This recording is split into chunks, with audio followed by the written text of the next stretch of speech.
somos un equipo que, bueno, porque vexo os rapaces teñen ganas de traballar, traballan ben, pois adáptanse ao que lles pido, algo diferente tamén ao que facían anteriormente. Entón estamos intentando inculcarlle, sobre todo, desde a defensa, que é como se construyen os equipos vos, ser fuertes atrás, e despois, evidentemente, se podemos xogar bonito, pois xogamos bonito, pero o primeiro que hai que facer é primeiro defender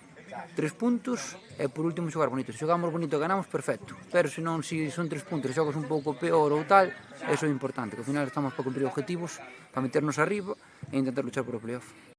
Mentres que as matemáticas nos permiten estar aí, pois lucharemos polo máximo que podamos, e depois en función de como, claro, están algo alexados, pero bueno, ainda así temos ocioso. Faltan 6 jornadas, pois evidentemente ahora sí que non podes fallar. O que non fallen estas 6 jornadas, o que sume que gane 5 partidos, prácticamente métese dentro.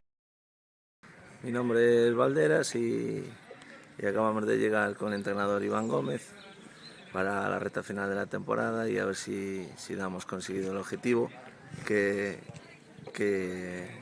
ya va bastante encaminado por el anterior entrenador, y ya con lo poco que queda hay que apretar para ver si hemos conseguido el objetivo de meternos en el playoff.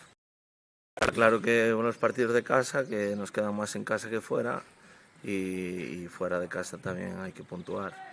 pero la clave son los de casa porque son contra rivales de los de arriba.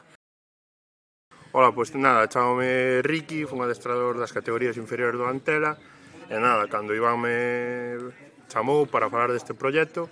pois gustoume moito e animeime, e aquí estamos. Pois vamos ir partido a partido, a verdad, pero temos un partido moi difícil este fin de semana en Rocas, campo de terra, pequeno, e vamos a intentar traer os 3 puntos para seguir aí na loita.